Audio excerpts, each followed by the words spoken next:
All right, I'll go ahead and start here then. Um, First of all, welcome everybody, and thank you for spending an evening with us, at least for an hour. We'll be here for an hour and a half to answer any questions that anybody may have. What we intend to do tonight is to give you what I would call a 40,000-foot view of the Transportation Improvement Program for the Bloomington, Monroe County urbanized area. I won't go into a lot of details tonight in respect for everyone's time, but what I'll do is hit the major highlights of the draft fiscal year 2022-2026 Transportation Improvement Program. Okay, can you make that a full screen, Ryan? How's that? Okay, yeah, that's fine. And I've got a paper copy in front of me too, for that matter. Tonight I want to talk about Ryan and I I'm Pat Martin, by the way. Ryan Clemens is the man behind the curtain, everybody. And our emails are available to you too in the public press release, which we sent out to everybody, and we'll repeat those later tonight too at the end of all of this, just to make sure that you can contact us. We're rarely in and out of the office because of the COVID restrictions. So therefore, the easiest way to contact us is by email. And then we also prefer any public comments, any follow-up comments, we prefer those in writing, in an email. And the reason for that is that we are under a requirement from the Indiana Department of Transportation, the Federal Highway Administration, and the Federal Transit Administration to document all of the questions that are asked, and then we have to document a response to you, and we will document all of that in the final fiscal year 2022-2026 Transportation Improvement Program, which will come along in August and in September. The first thing I want to do is go through the program overview itself. Ryan, if you could scroll to the second slide. Thank you. We'll talk about the schedule tonight, the authorized program funding levels, which are assigned to us. We don't have the opportunity of assigning funding levels to ourselves. In other words, we can't ask for more cookies than we can receive. Project guidance, which was directed to all of the local public agencies in the urbanized area, and the local public agencies include Rural Transit, Bloomington Transit, IU Campus Bus, Monroe County, and Bloomington, City of Bloomington, and also the town of Ellettsville. For this call for projects response, we received applications from Rural Transit, Bloomington Transit, Monroe County, and also the City of Bloomington. We did not receive any applications from the town of Ellettsville or from IU Campus Bus. Again, going back to the program overview, we'll go over the project guidance, the application requirements, and then the current and the future transportation improvement projects. Okay, Ryan, if you go to the next slide, thank you. Okay, I hope everybody can see that. Yes. Okay, the call for projects, the Bloomington Monroe County Metropolitan Planning Organization, I'm sorry, we fulfill all the planning requirements for the local area in terms of any project which requires federal assistance, be it from Federal Highway Administration or the Federal Transit Administration. The call for projects, we issued this project call in March 15th, 2021. We actually announced it prior to that on the prior Friday. March 15th happens to be a Monday. We announced it prior Friday at the policy committee meeting. And then we also had it in the agenda packet, which went out to the policy committee a week before that. So in reality, the announcement came out for anybody on the mailing list. That's for the policy committee, the technical advisory committee, the citizens advisory committee. we had the announcement out there an extra week ahead of time, which gave everybody a jump on what we were doing. We had an application deadline of April 30th, and this deadline was made in consultation with the two largest, it was made consultation with Rural Transit, Bloomington Transit, Monroe County, and the city of Bloomington. And then the applications that were received on the deadline of April 30th, the staff went through and processed all of those. And then we put those together in a comprehensive packet. And the packets went to the Technical and the Citizens Advisory Committee in the form of draft reviews and recommendations, went to the committees in terms of draft reviews in April, May, and June, 3 separate meetings. So that's a total of 6 public meetings, in fact. And then we also had a review by the Policy Committee on 2 separate occasions on top of that.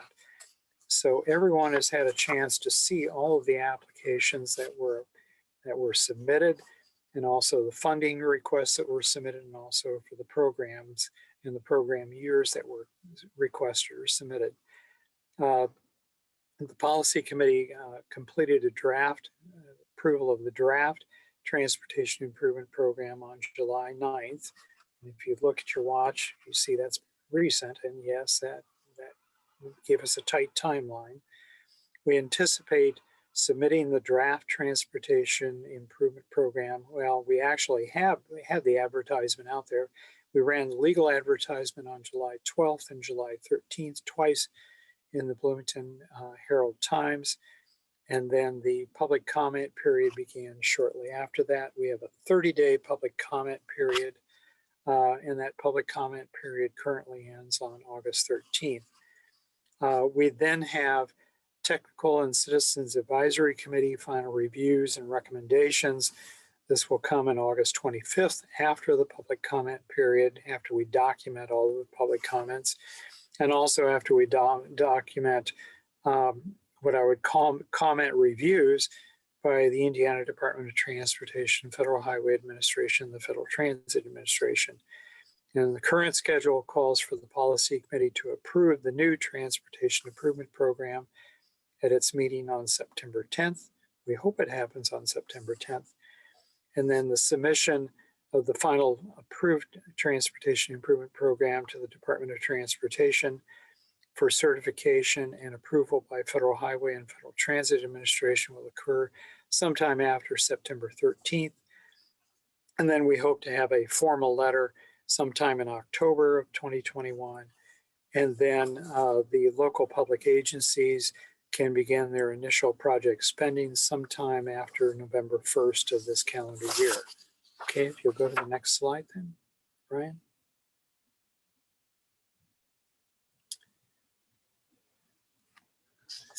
Okay, it is. Okay, it does have all the years. I just want to make sure that that's not cutting off. We have what are called authorized program funding levels, and we have funding programs which are given to us, and I will go through these briefly. They're also outlined in the Transportation Improvement Program document itself. I'm sorry, can you go back? Can you go back to the tables? Thank you. And what I'll do is I'll go through these briefly. The fiscal years, as you can see across the year, across the top here, are fiscal years 22. These are state fiscal years, which began on July 1st of every year. We're currently in fiscal year 22 that began on July 1st of this month. Fiscal year 22, 23, 24, 25, and 26. Fiscal year 26 is considered illustrative. In other words, it doesn't count. However, we program the intent. We're showing the intent here of programming to give people an idea of what is out there in terms of a need for all of the entities. And even though we may not have funding for those needs at the present time, it shows the need is out there.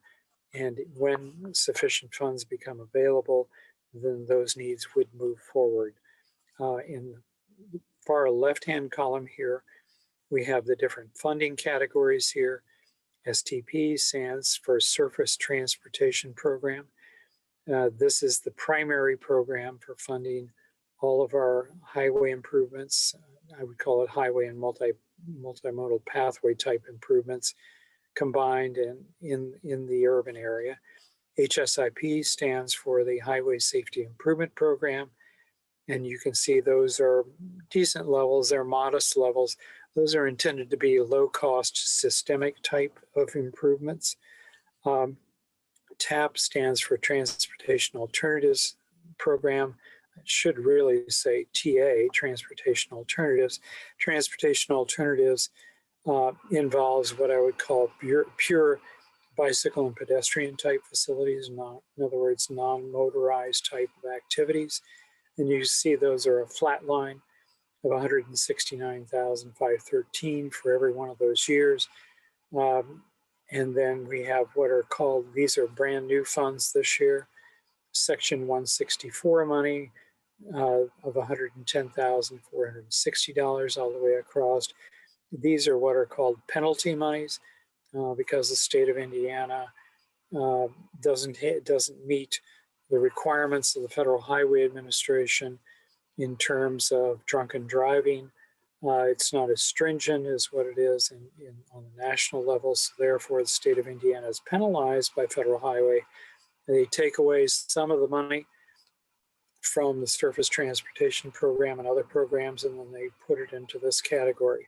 That $110,460 actually must go for Highway Safety Improvement Program type projects.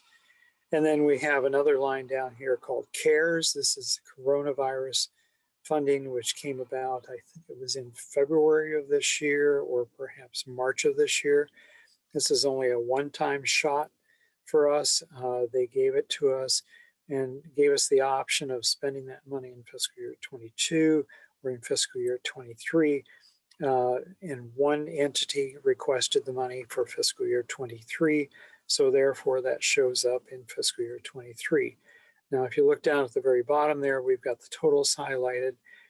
So we're looking at roughly $3,703,011 for any given fiscal year. These are federal funds. These are subject to matching funds. The Surface Transportation Block Grant monies up at the top, those are 80% federal, 20% local match minimum. Highway Safety Improvement is 90-10, 90% federal, 10% local. Transportation Alternatives Program is 80% and 20% respectively. Section 164 money is 90-10 money.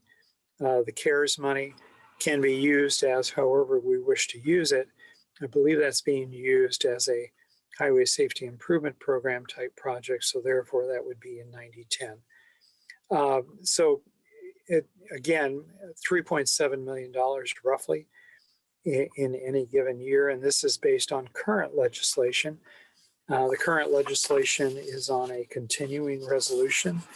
We anticipate Congress, in fact, there's a bipartisan versions of the new reauthorization bill, a new surface transportation reauthorization bill, affectionately known as the infrastructure program. There are two versions of that, one in the House and one in the Senate on the national level right now. We anticipate within the next 2 weeks or so, they will come to some sort of an agreement. If not, then they will come to an agreement under a reconciliation bill later this year, probably in September or October. Okay, if you go to the next slide then, please. Thank you. Under the program funds that we receive here, we have a set of rules, and the set of rules cannot be violated. These rules are given to us by the Indiana Department of Transportation under federal guidelines. We have no prior year rollover of funds. In other words, once we program the funds in a given year, those must be spent in that given year. We can't carry any unspent money cannot be carried over into a future year. In other words, if we don't spend the money in a given year that it's assigned to, then we lose that money. Therefore, it's critical that we make sure that we're as close as possible to spending all of our money. under the call for projects that we initiated on March 15th, we noted that local planning agencies, local public agencies, rural transit, Bloomington Transit, Monroe County, and City of Bloomington, they were the applicants. They could adjust their current fiscal year 2022 to 2024 projects if they needed. None of them chose to do that, with the exception of Bloomington Transit, I think, made several adjustments in there, but Monroe County and City of Bloomington did not, and neither did rural transit. Again, here's a note at the end. Fiscal year 26 is an illustrative non-program project. In other words, the Federal Highway Administration, Federal Transit Administration, and NDOT do not recognize those as valid program years. They're there for information purposes only. Okay, Brian, if you go to the next slide. Thank you. Project guidance. Okay, thank you. You're keeping me on track. Project guidance to all of the applicants. All construction contracts were required to have a letting date. In other words, you can't submit a project without some anticipated letting date. That's a requirement for federal funding. We have what are called NDOT DES numbers. Those are designation numbers. Those will not be, all current projects have a unique identifier number, a designation number. All new projects are required once we have a final document in October and November. All new projects will have an additional designation number to make them identifiable to all of us and to the funding agencies. Construction engineering phase costs are required for all of the projects, with the exception of public transportation. Obviously, that doesn't apply. Highway safety improvement programs, they must prioritize low-cost systemic funding projects.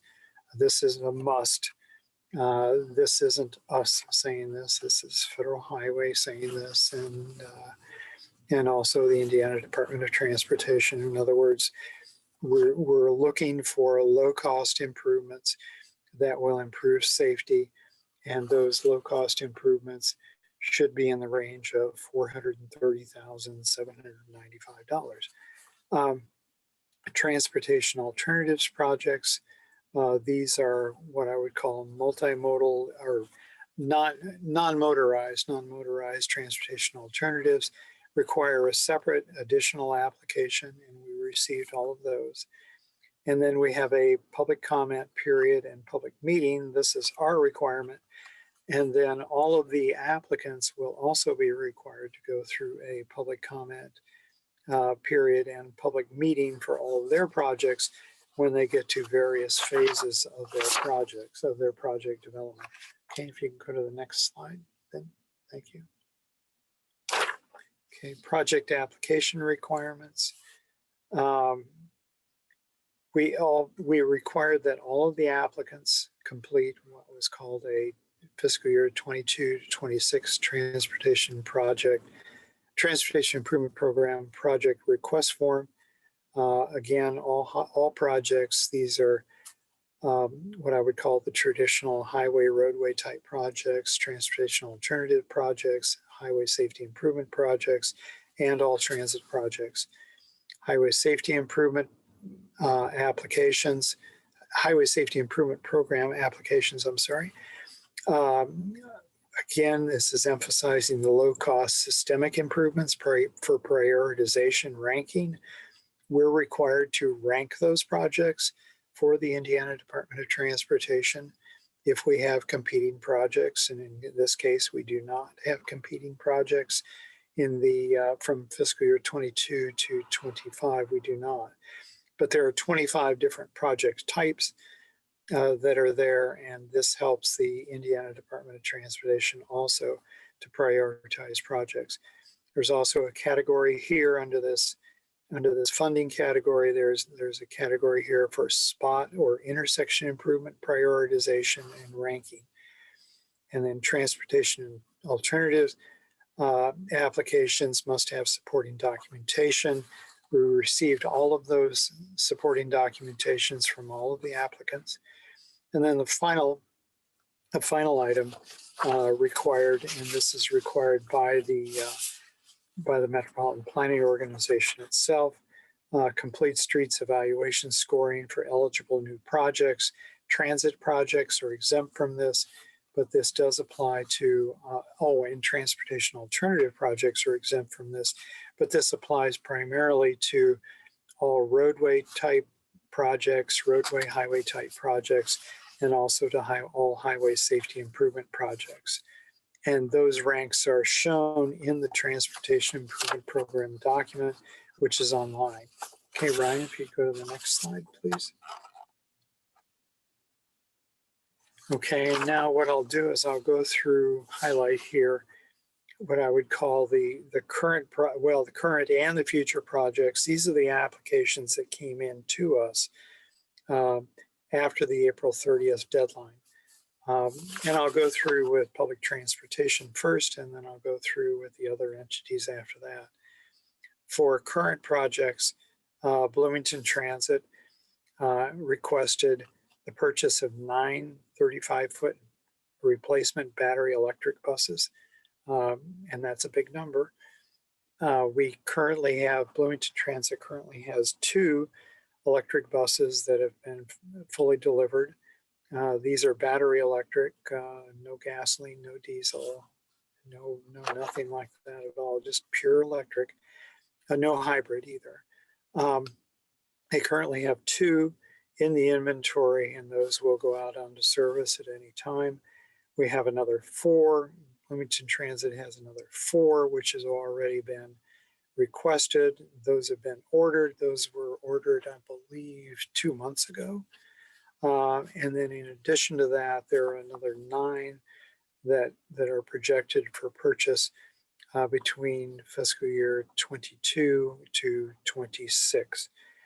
And then the next item here is the purchase of 4 BT access vehicles. These are your paratransit type vehicles. We anticipate the purchase of 4 of those over the next successive 4 years of 22, 23, 24, and 25. Then bus stop improvements at 2 locations. This would include shelters, curbs, accessibility improvements, sidewalks, whatever is needed to make sure that those shelters or those stops are fully accessible for any of the passengers, despite whatever their disability is. And then the next application is for fixed route service expansion. If you remember, Bloomington Transit went through a route optimization study this approximately 1.5 years ago. The intent was to begin that route optimization in fiscal year 20.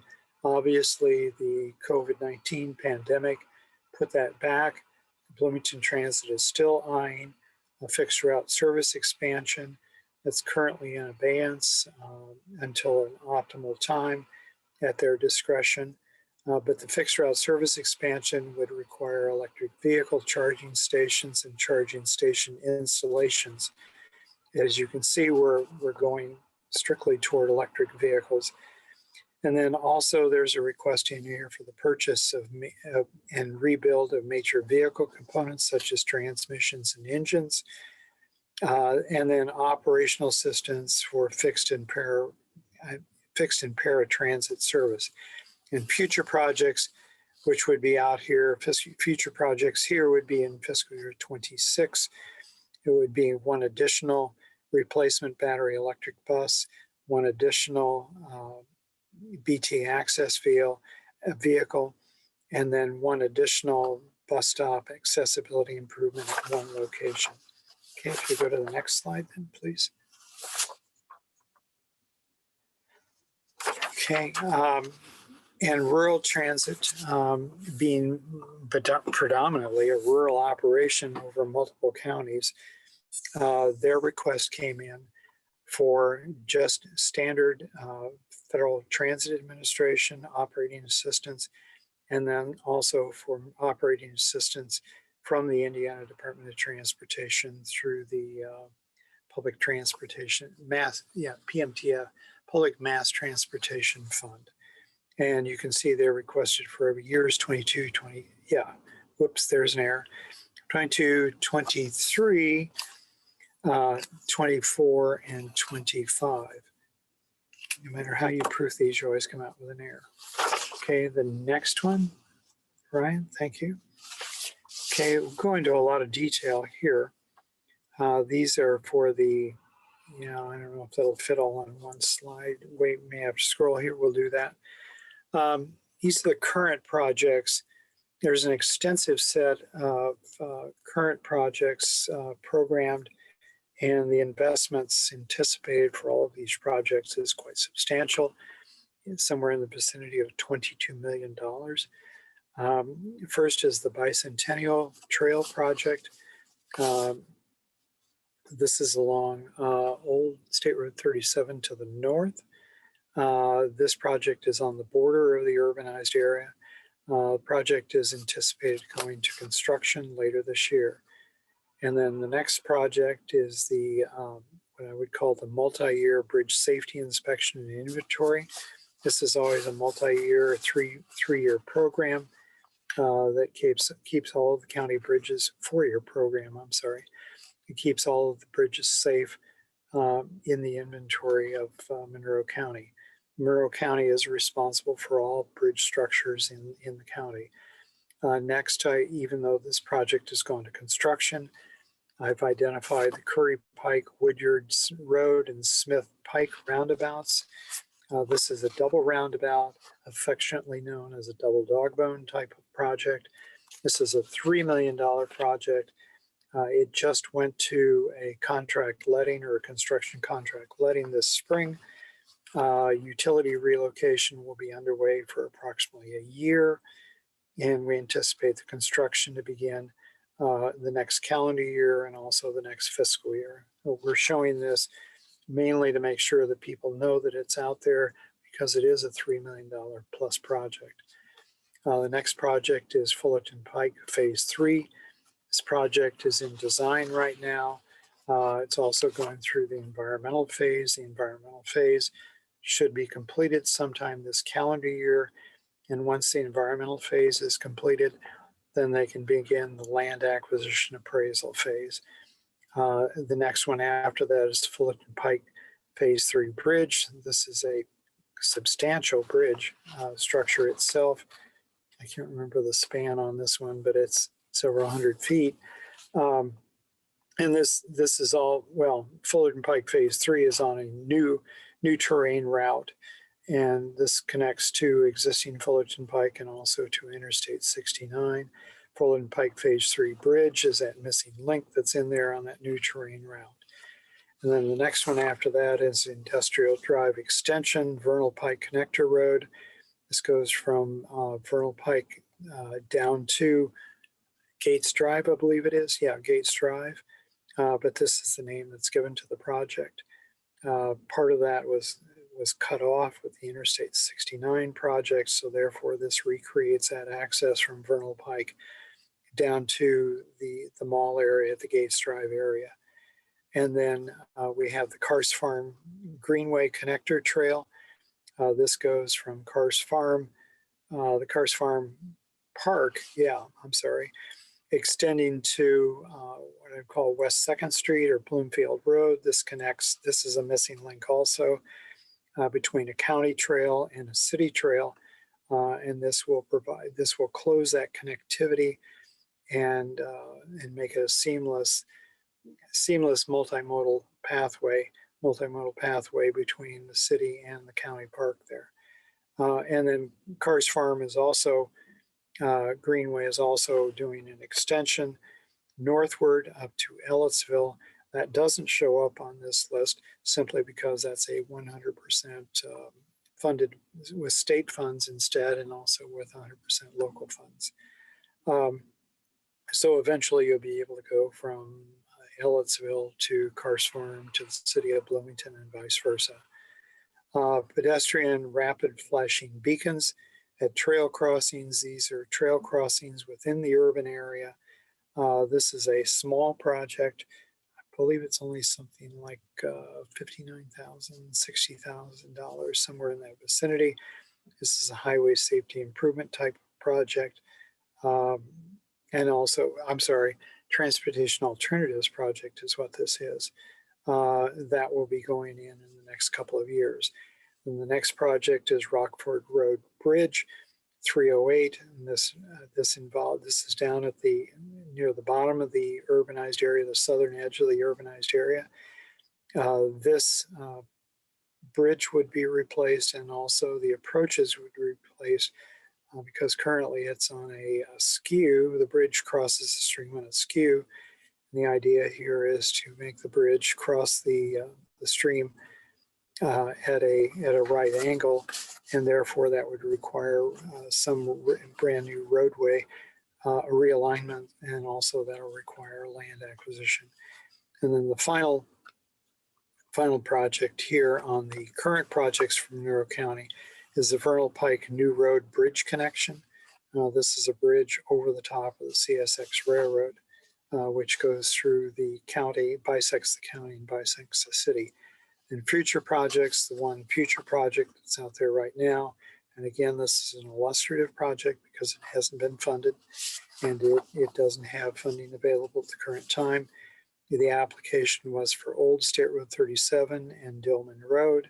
It's a highway safety improvement program project. That project is subject to further study with a roadway safety audit, benefit cost analysis, and then other evaluations. Since that project is out there in fiscal year 26, there's ample time to do additional study for the project to see what the current problems are in terms of the crash history there, and then also what types of improvements, low-cost systemic type of improvements can be made at that intersection to improve the overall safety for any motorist in the area. That intersection has no bicycle and pedestrian facilities in the area. Okay, if you go to the next slide. Okay, and then current projects, this is for the city of Bloomington. Current projects that are already in programming is the First Street reconstruction. This goes from College Street up to Allen Street, I believe. It's on the south side of what I would call the current Bloomington Hospital facility. This would not only be a roadway reconstruction, it would also be a multimodal facility addition here, adding a multimodal pathway. Next project is 17th Street multimodal improvements. The title says it all right there. The next one is the Beeline Trail connection. This is an extension of the Beeline to Crescent Drive. This is a new terrain route. It's going through extensive land acquisition right now. I think we have 26, 27 different parcels. Many of those are small parcels, but still it requires quite a bit of land acquisition, and that's the reason why this one has taken so long. The next project is downtown crosswalk improvements, highway safety improvements program funding. This is in fiscal year 22. City of Bloomington engineering staff is fully committed to crosswalk safety for all pedestrians in the downtown area. And this will address pedestrian safety at multiple locations throughout the downtown area where there's a high volume of what I would call pedestrian and non-motorized traffic, also bicycle traffic. Then there's another commitment here of the downtown curb ramps project. This is highway safety improvement program project. Again, for safety, this is phase 3. Then the next project is a guardrail improvements project. The application says guardrail improvement project, but actually it's improvements because it's at multiple locations throughout the city of Bloomington. This is replacing a guardrail which has been damaged or has been missing, or guardrail that is beyond its current economic value life. This one is a relatively straightforward project, except for the fact that we have one location that involves park facility property, and since it involves park facility project, we have to go through an extra set of environmental steps. to make sure that we're not damaging the environment or adversely taking property, which should be rightfully be park or recreation type project. Look for this one to go soon, I would hope, in this calendar year. And then the final current project is the signal timing project. This is signal timing at select signalized intersections throughout the city of Bloomington. This one would go in fiscal year 23, I believe. And again, a highway safety improvement type project. And this is a low cost type of systemic type of improvement. And that's all I can really say about that one. Future projects that are out there on the horizon, a new one which would come along in fiscal year 25 would be a West 2nd Street modernization and safety improvements. All those of you that are familiar with West 2nd Street, well, West 2nd Street, Bloomfield Road just underwent a modernization and also the addition of a multimodal pathway. Trying to remember from Patterson, from roughly Patterson Drive to the west. That section underwent an improvement approximately 2 years ago. This would take from roughly Patterson Drive down to Rogers.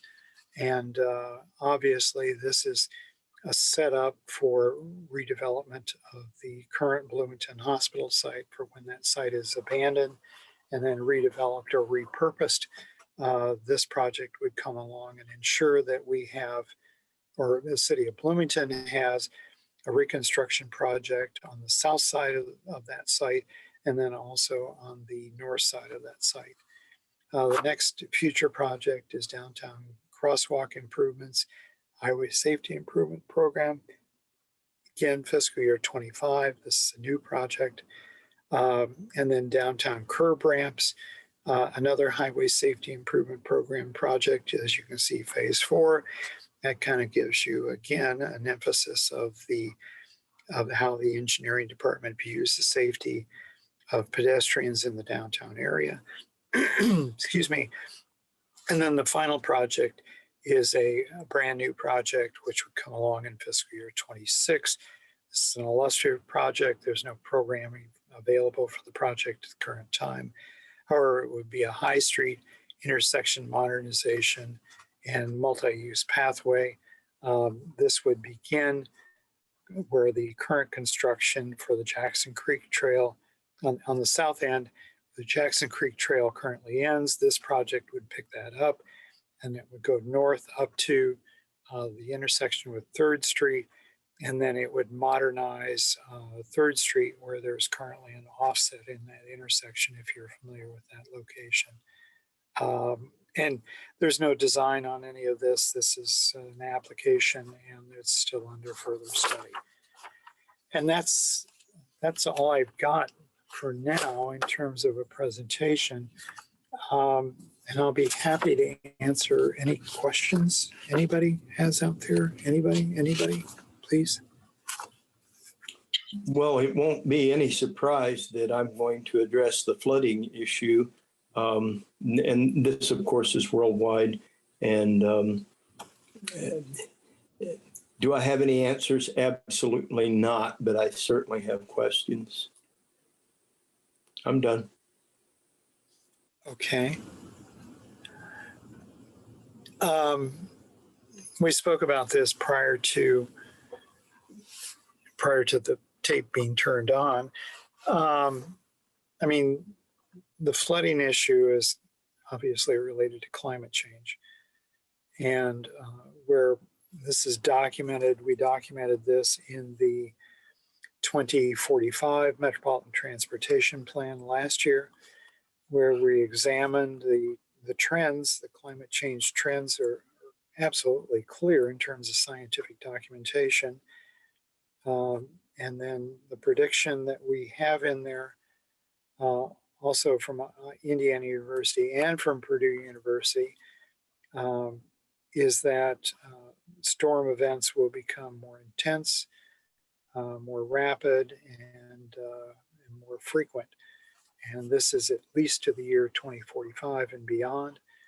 I mean, we've seen the evidence this year with a 1 in 100 or maybe 1 in 500 year flood event, which we had last month tragically. And then the stormwater event we had over the weekend. I don't know how many inches of rain that it was over the weekend. We have some photographs that were taken by an engineering department staff member who showed an automobile plowing water on State Road 46 at the intersection of College Mall Road and 3rd Street. And they were plowing water in a northbound direction on the state highway. The problems we've got in Bloomington is that we have a lot of pavement, but the other problem is that we also have bedrock close to the surface, 2 to 3 feet from the surface. We don't have adequate stormwater drainage because that would be extensively difficult, if not costly, prohibitively costly to retrofit the entire city or the urbanized area for stormwater events. But it's something I know that's under evaluation. We now know the problem is here. Hello, it's here. How we address the problem is still under evaluation, and I would expect that action would be taken sometime in the near future. Part of that climate change recognition also includes Bloomington Transit with their purchase of electric vehicles, a full replacement. They anticipate replacing their full fleet within the next 5 years. The entire fleet would be replaced with 100% electric vehicles, no more hybrid, no more 100% diesel. And then their access vehicles would be next, going fully to electric for those. And then the service fleet for Bloomington Transit would also go to electric. The cost of this is not cheap, but then the cost of doing nothing is not cheap either. The cost for an electric bus is a cool $1 million currently at the present time. And then on top of that, for the installation of every electric bus is the requirement of a charging station installation. Charging stations are somewhere around $125,000 each for each individual bus. So that's your cost for a bus and for a charging station. And then on top of that, with the next purchase of the next 4 buses by Bloomington Transit delivery next year, that will require the construction of a new power substation down in the Bloomington Transit operations area. And we will have to have additional installations also in the future. Those are issues to be dealt with in terms of land acquisition somewhere down the road. But all I can say is Bloomington Transit is fully committed to converting its fleet. And then from an engineering standpoint, I know the city engineering department and I believe Monroe County also are fully committed to recognize the climate change issues and therefore focusing more on what I would call taking care of business. In other words, the prioritization is given toward safety in this order: safety, maintenance, and preservation. Added capacity, we don't see that happening anytime soon, at least with city projects. And then new facilities, again, that would not happen in terms of new projects for the city at all either. So I hope that answers your question there. It's on the radar. It's large on the radar. How we deal with it and how fast we deal with it. We're still in the evaluation, determination, alternatives phase. Does that help, Paul?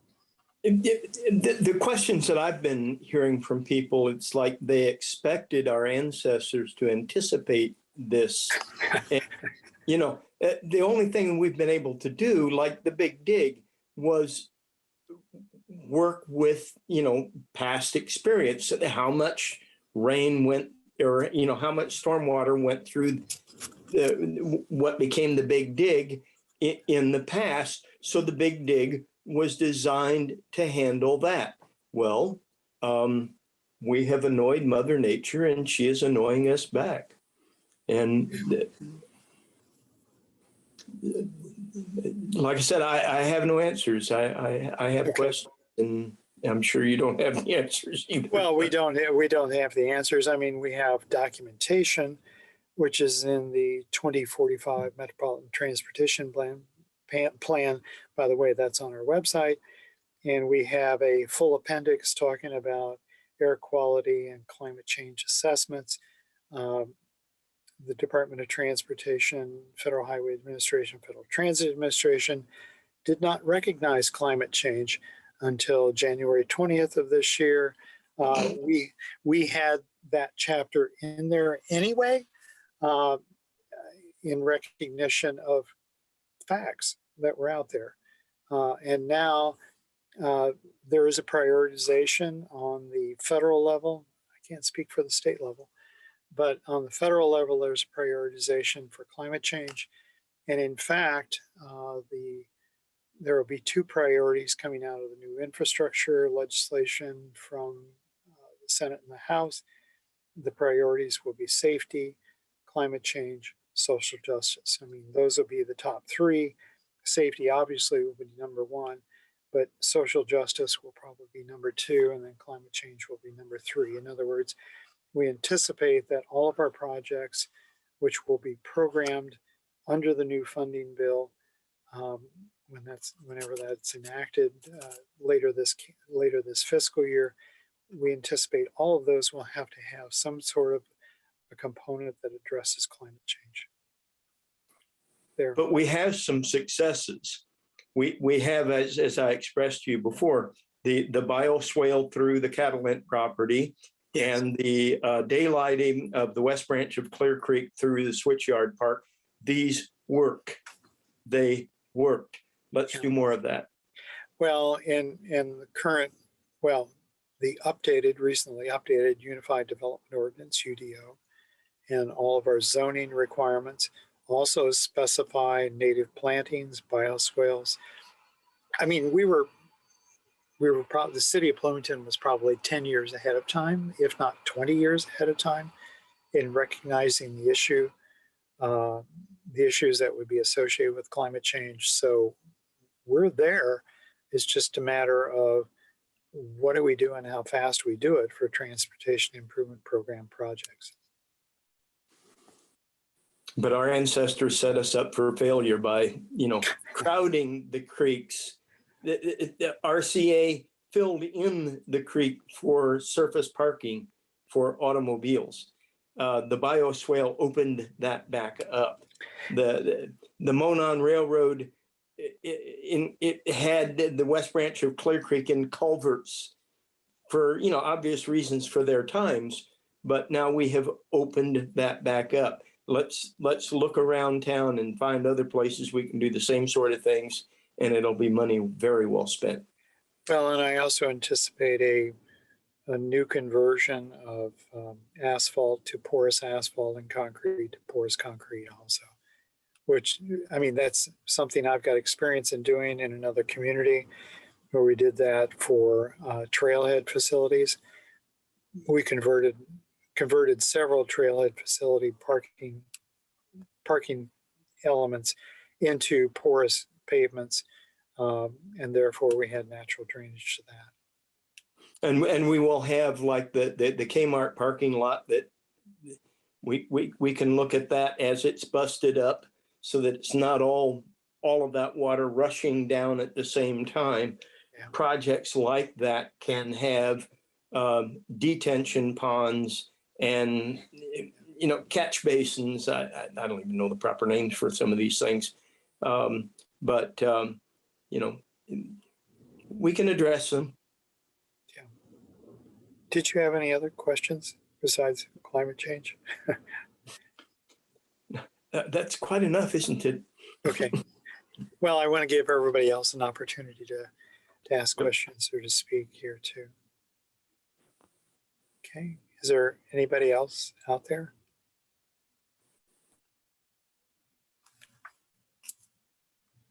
Oh, Jacqueline, I didn't see you there. I'm sorry.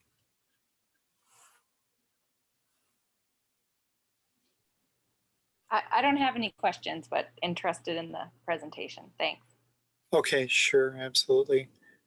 And we'll post this presentation to the PowerPoint presentation. I mean, we'll share it with Policy Committee, Citizens Advisory Committee, Technical Advisory Committee, Federal Highway Administration, Federal Transit Administration, and NDOT.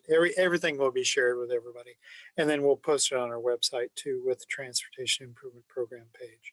So that that way everybody has the opportunity to see it and everybody has a chance to comment or suggest comments to us. John, I see you out there. Yeah, I have a question. Sure. What of all the projects, just roughly, which ones are using the transportation alternatives money? If that's hard to answer, you don't have to, but well, I know, well, Andrew's there. I hate to put him on the spot. Wait a minute, I'm sorry. I'm sorry, let me go ahead. I mean, okay, for Monroe County projects, you're looking at Bicentennial Trail. Curry, Woodyard, Smith, Pike would have multimodal elements. I don't think they're not using transportation alternatives. Fulton Pike Phase 3 has multimodal aspects to it. They're not using it. Fulton Pike Phase 3 Bridge has multimodal elements. Industrial Park Drive Extension, Vernal Pike Connector, that has multimodal elements. Cars Farm Greenway Connector Project, that has transportation alternative.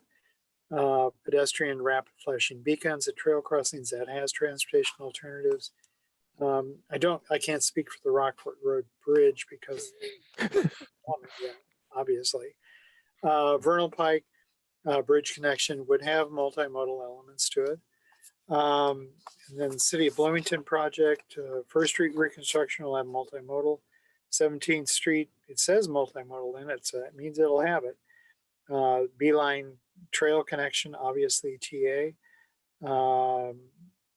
Crosswalks is HSIP, curb ramps is HSIP, guardrails is HSIP, signal timing HSIP. West 2nd Street would have some sort of a multimodal element to it. Downtown crosswalks, HSIP 2025, no HSIP. Curb ramps, HSIP.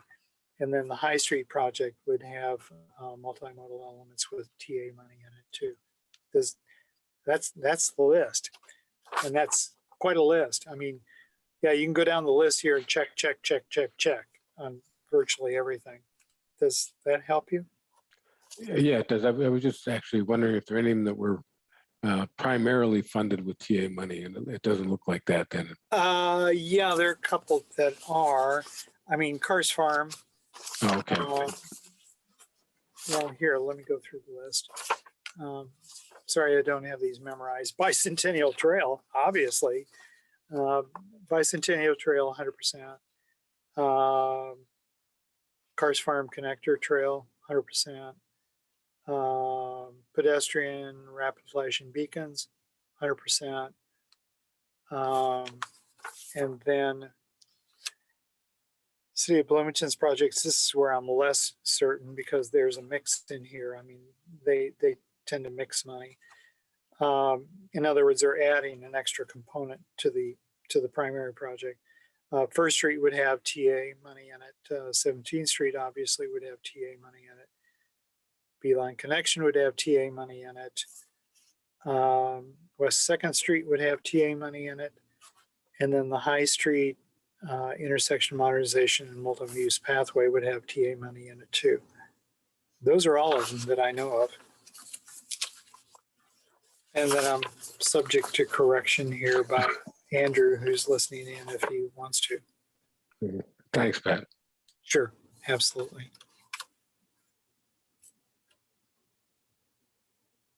Ron Brown, you're out there. Do you have any questions or anything?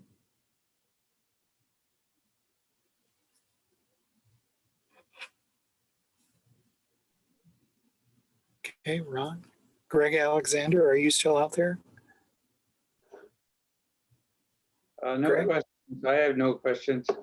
You have none, Ron? Okay, thanks. Greg Alexander, you're still out there somewhere, I hope.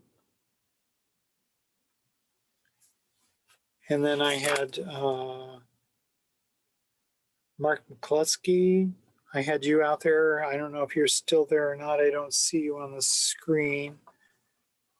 And then Sue was here. I don't see Sue out there anymore. I don't know if she had questions or not. And then who else here? RTS. I'm not sure who you are, but if you have questions, please, now's the time. Feel free to give them to us as much as possible. Anybody? Anybody? Okay. Andrew, Seaboard, I see you out there. Do you have any questions? Do you want to say anything? Thanks, Pat. I don't have any questions. I think just in response to John's questions about the Transportation Alternatives Program funding, the draft tip has 6 fiscal years, and each year there is one project. So there's 6 total projects that are receiving some of that funding, and the screen we're looking at right now shows 5 of them. These are all the city projects, and essentially all, what I'd say, all large city projects qualify for using these funds and are highly interested in trying to improve multimodal features. And really, for the amount of available funding in that funding source, it's really hard to accomplish a major project. So we tend to try to group that in with a larger project funding source to get make more progress. And then the county does have a couple projects doing those types of elements, but their project receiving that funding source is the Karst Farm Greenway Connector Trail project, which looks like Ryan already circled. So those are the 6 projects receiving that funding, and that is the only federal funding source that appears in the draft tip for that project. But it looks like the county is contributing a significant amount of local funding towards that project. So that's yeah, and the Bicentennial Trail project, that's not transportation alternative. That's a special one-time funding from Washington, D.C. I mean, normally that would be called a transportation alternatives project, but it's not due to the fact of its special nature. And then the pedestrian rapid flashing beacons, I mean, normally that would qualify for transportation alternatives also, but that one falls under the Highway Safety Improvement Program funding for the program year that they've got identified there. Yeah, we only have for transportation alternatives, I mean, we're only allocated $169,513 per year, and $169,000 won't get you very much in the way of transportation alternatives. I mean, that'll barely get you several blocks of sidewalk, and if you were turn it into concrete. In terms of asphalt, I don't know the distance it would get you, but it wouldn't be very far. So we have to be judicious about the use of that funding, and usually it's assigned to what I would call mother projects. So it's an add-on. It adds extra value or economic value to the projects that we've got programmed for modernization or reconstruction for the roadway itself. We anticipate with the new funding bill, we would hope that this money would go up. Transportation alternatives, once upon a time, was a fully competitive project. Yeah, go up there to it. Thank you. It was a fully competitive in that all the local public agencies could apply statewide, and then 19 or 20 projects were selected statewide, and the maximum limit was $1 million. Well, after the small communities won a lot of that money, the rules were changed, and so now it's divided up based on per capita population. Since our per capita population is less than, say, in Indianapolis, or less than in Evansville, or less than at Fort Wayne, or in Northwest Indiana. It's based on, this is what we get, just 169,000. Now, some of that will go up marginally because of it's based on the 2010 census. And with the 2020 census, we grew substantially. So that will go up there. And we also see redrawing of the urbanized area boundaries by the Census Bureau. That should increase the population. We see an intensity and increase the population there. And then the new funding bill from Congress also should allow additional funding to be available for transportation alternatives, because climate change will be one of the major focus areas. So we look at an emphasis there. In prior years, prior congressional authorizations, it was looked at as, well, not as important as highways. And now we're seeing that it's going to achieve some true recognition. I'm blathering on. That's too much. Thank you, Andrew. Okay, is there anybody else out there that has any questions? Jackie, did you have any questions at all? Anybody?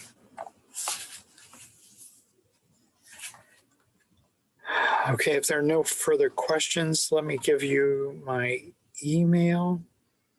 My email is it's also on the press release, media release, which we did last week. My email is MARTIPA. Oh, thanks. You're going to write that? Okay, I've never seen this done. MARTIPA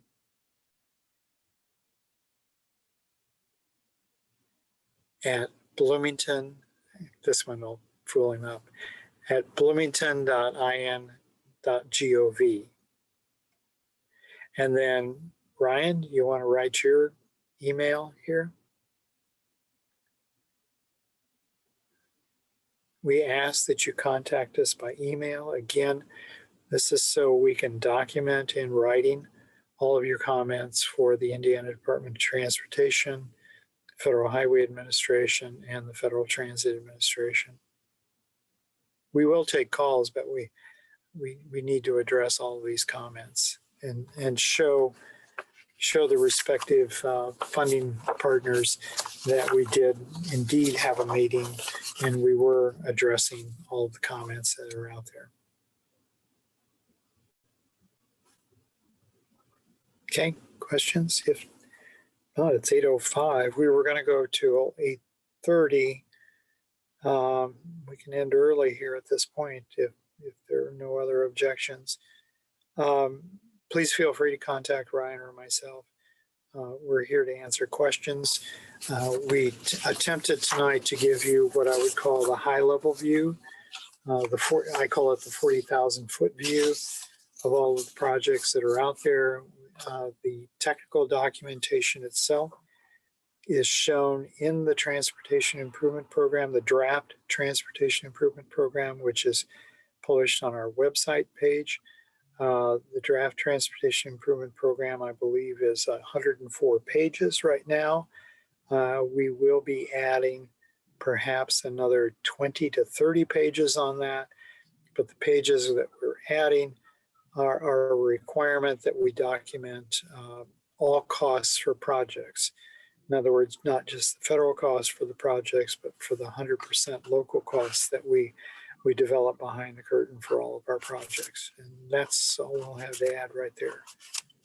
I think the only other thing that I can think of adding is that our transportation improvement program process happens about every 2 to 3 years, or whenever additional funding becomes available, we'll have an additional call for projects if and whenever that would happen. But other than that, that's all I can really think of.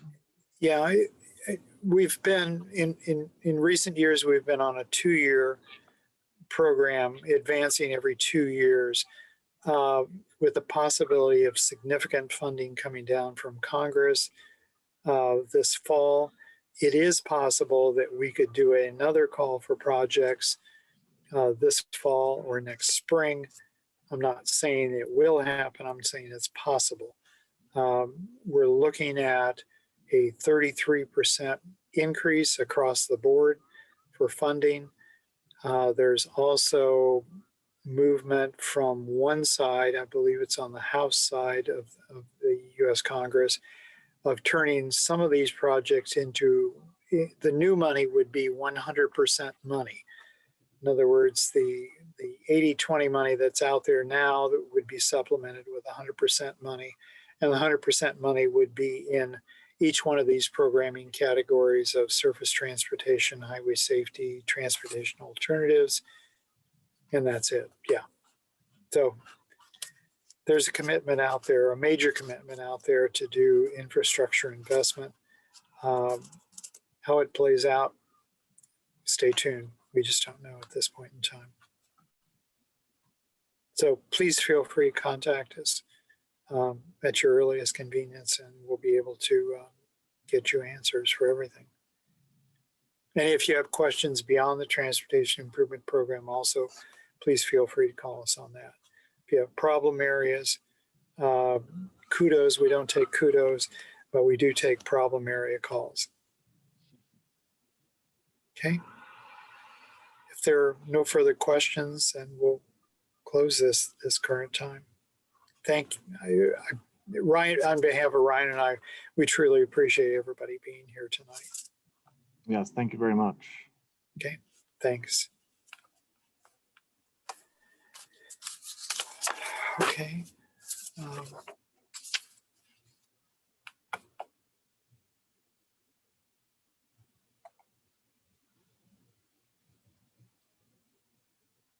Thank you for writing those on there. That kind of seemed a little silly, but whatever. I thought it was good. Yeah, yeah. Well, I tried to So much keep. we can do with the mouse. Yeah, I hate these things because I'm speaking into a pinhole camera. Here's my 22. Oh, there it is. There's the error. Speaking into a pinhole camera, and I have no idea, whether I'm making a connection or not, but Yeah. that's okay. And I guess we do have 20 more minutes. There might be more people who will show up. Yeah, and I can sit here. I can sit here for another 20 minutes. That's not a problem at all. You want to just do that? That's fine with me. I mean, you're out on, the deck with sunlight. Oh God, there is sunlight still out there. Yeah.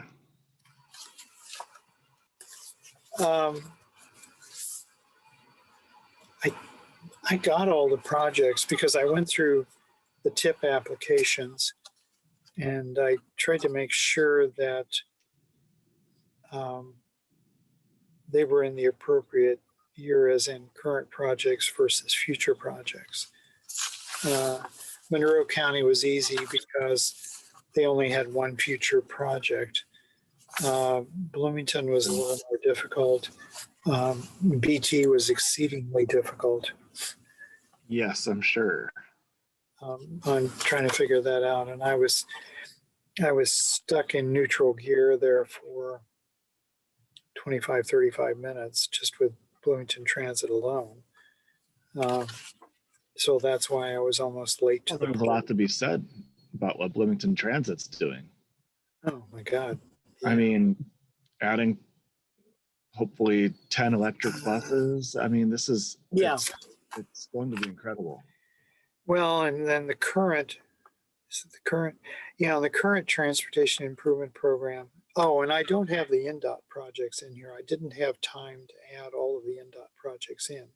And I think that's fine because this is, I mean, really the local public agencies don't necessarily have a large say into what NDOT does. No.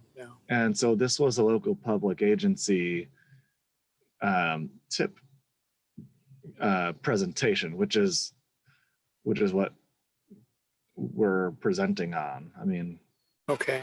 I Well, mean, and I think, I mean, I it think- will, I mean, it'll all be like, I don't know how many projects they have, 30, 40 some projects. They'll all be in the final document. yeah, Uh, I They have think, one project with 23 DES numbers. oh, God, yeah, yeah. You see, And I mean, they're like pretty much mostly bridge improvements. So Mhm. like bridge, thin deck overlay, bridge overlay itself. Yeah, mean- I didn't see many like superstructure projects, but no, I think that there was maybe one or two in there. yeah, I mean, the only, beyond what I would call preservation and maintenance, the only new one in there is the flying ramp. Oh yeah, 45, 46 bypass up to Arlington Road. there's a couple new bridge project or like new bridge projects and just in general. The Fullerton Pike one, the Vernal Pike. Yeah. So two that come to my mind right now. Yeah, I think what I'll do with the NDOT projects is I'll add those tomorrow to this presentation. Okay. Just so it's out there.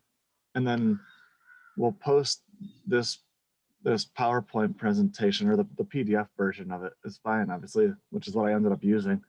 Yeah. We'll post that with the NDOT projects on there. Yeah, I mean, I think what I Just so everyone knows what's going on with NDOT in our region. Well, yeah, because I don't know if anybody really knows. I don't think so. Other than you and I, maybe the engineering staff. Wow. The other thing I'll do is posting of the presentation for tonight. I'll post it as the July 19th presentation, public information presentation, and then the one where I add the NDOT projects, I'll post that as another date, an update of some type. So that way everybody will realize that, it's not a, hey, this is what you got. Instead, this is what you got, and this is what we're adding to it. But I was waiting. I mean, I've got a copy of the Transportation Improvement Program here, and I could have called up the NDOT projects if anybody wanted, but nobody asked for it. So that's where we're at. Right. There's not many comments we can really take about NDOT projects.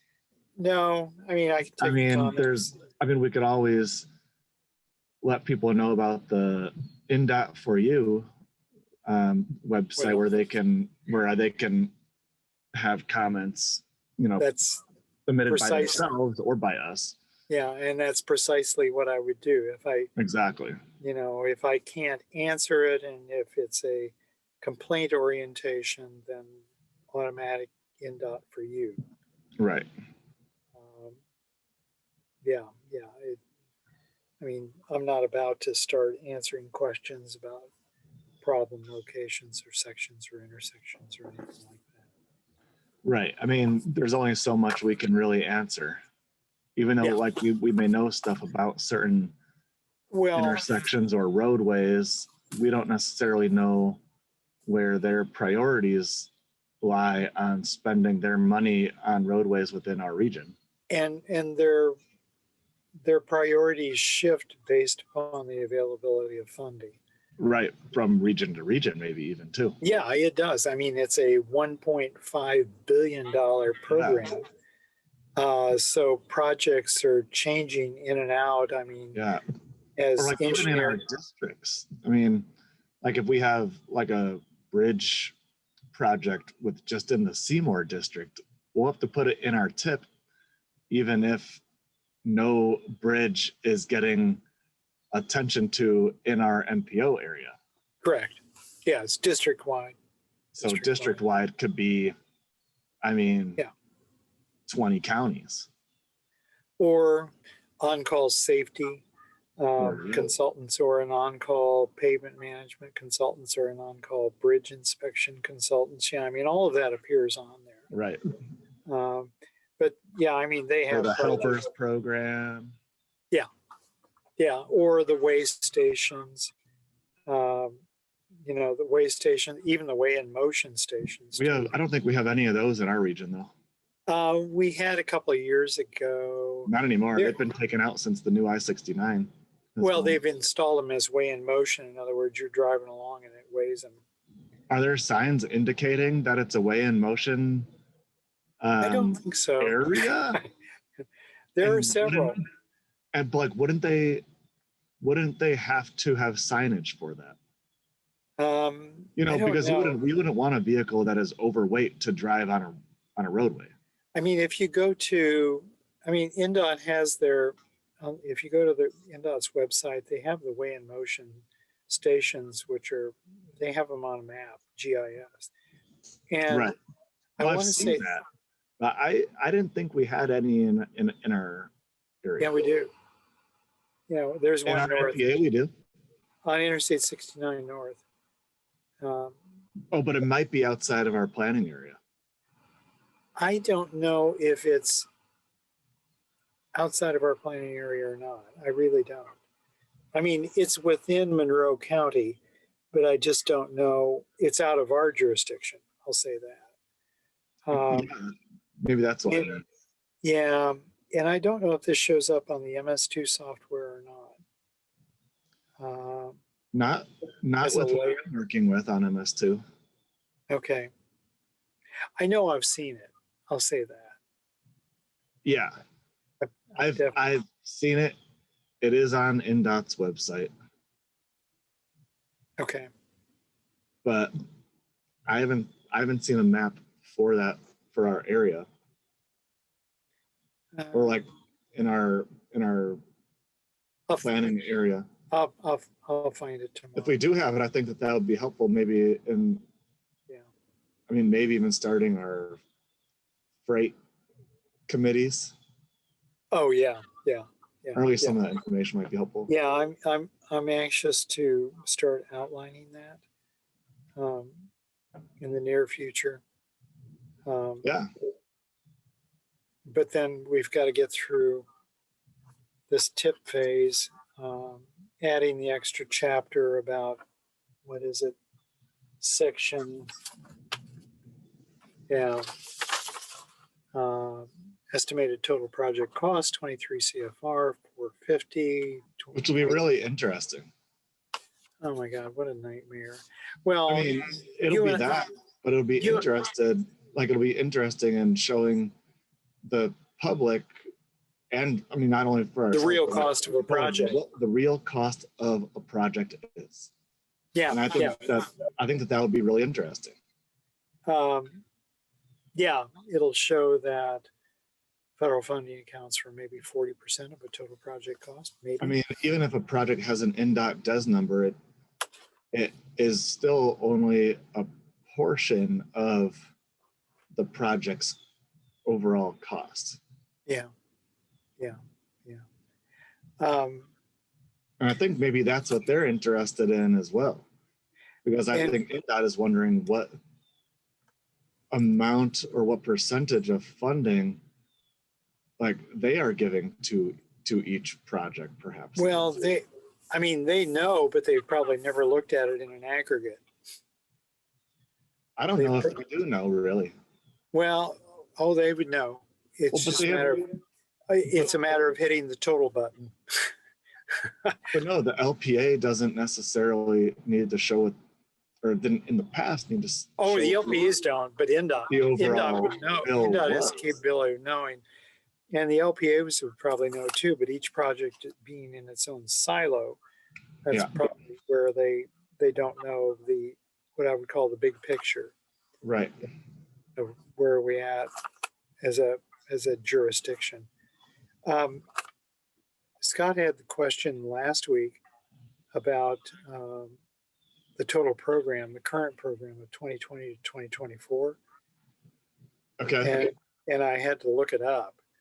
NDOT, it's $42.2 million is programmed within our, in the tip. Yeah. within our metropolitan planning area for those 5 years. Yeah. 42.2. Rural transit, 7.4. Here's the big one. Bloomington Transit, 64 million. That was a shocking number. I'm not surprised at all.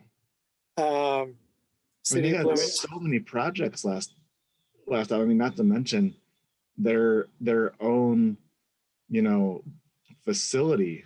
Didn't they get a new roof put on and Oh God, yeah. like other things that they had, just like in their facility, not just with the buses.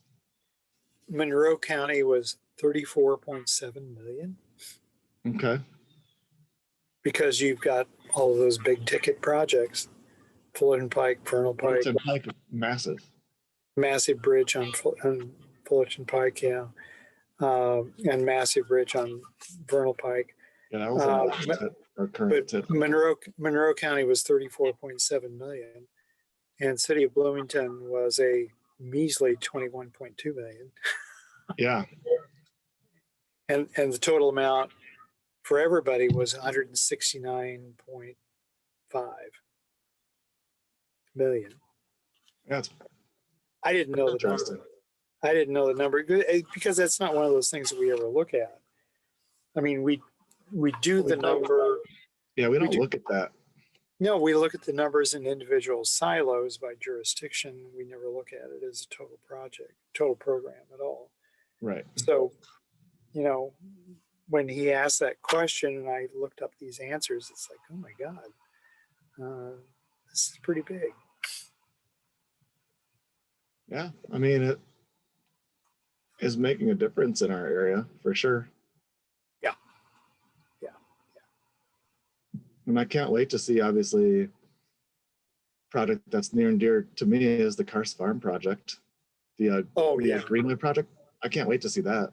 Is that this year? Is that fiscal year 22? No, I think it's 23? 24, but it may have been shifted up to 23. I thought it was shifted up.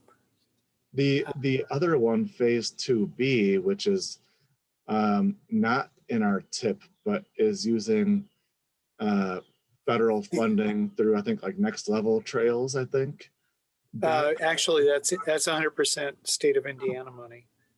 That's Next Level's trail. Well, I think it is state of Indiana money. Well, it's state of Indiana money. It's not federal. There's no federal money in it at all. Yeah, it's an Indiana program. Yeah. So I think that the real connection to Ellettsville from where it ends on Loesch Road, right? Yes. Right now, I think that project will start in this fiscal year. Okay. 22. I think so. Don't quote me on that, but I thought that they were trying to move that up as fast as possible. Yeah, and I want to say, it's going to Ellettsville, but then again, the conversations I had with Ellettsville is that they would extend. I mean, that goes to State Road 46, but then Ellettsville wants to extend it up to Town Hall, too, for that matter. Yeah, these are still a little bit behind the curtain. Yeah. But that's, I mean, to go and still from like in planning phase. I mean, not like right. Not like in project phase. It's in like scoping. Yeah, pretty much. But to be able to go from Ellettsville Town Hall all the way down to Cars Farm, all the way down to Bloomfield Road, all the way down to the heart of Bloomington, Walnut and College, and everything else. And even past that, it will connect to IU. It'll connect to Jackson Creek or to the Beeline Trail. Yeah, but like southeast Bloomington. That's, Oh, yeah, I hadn't even thought of that. I mean, like it'll connect to like Jackson Creek, Clear Creek, like all the southern ones, and Clear then Creek, yeah. Yeah. back into Monroe County again with the Limestone Greenway. Yeah. Oh, yeah. And I mean, the regional trail network, I think, is going to be fantastic. Oh, yeah, I mean, I'm so happy about this. Oh, yeah. Because there's such activation on the whole thing. I mean, everybody's pumped about this. Um, Oh, yeah. and I have no idea how many miles we have out there now. Ooh. I used to know. I think that is maybe a Mallory question. Maybe. Or a Parks Department question. Yeah. And the other question I've got too is about, the side with the walkability, that sidewalk condition index. Oh, I think that'll be great toward maybe even putting into our project prioritization criteria complete streets program spreadsheet type of thing too. Like is this project going to help out these areas that may need, help on other existing infrastructure? Yeah, and I'm not totally familiar with the sidewalks in Bloomington. I mean, in Terre Haute. Terre Haute, yeah, I mean, Terre Haute, everything was WPA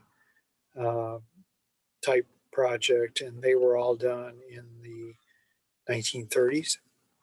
1934, 5, 6 up to 1944, and then that was it. Yeah. And then after that, there was nothing, and all of those have pretty much disintegrated, and they haven't been. I'm not sure. They haven't been replaced, so I have no idea what they are here. Okay, I'm looking at some of their projects are so. Who? Terre Haute? Yeah, Thampo. I'd like to know what their MPO projects are like. Not that much. They left a lot of money on the table this year, if you remember. Well, I don't remember how. Like, I mean, it was still with 80-20. I mean, if they don't have the 20, they can't have the project, which I think is a little bit backwards.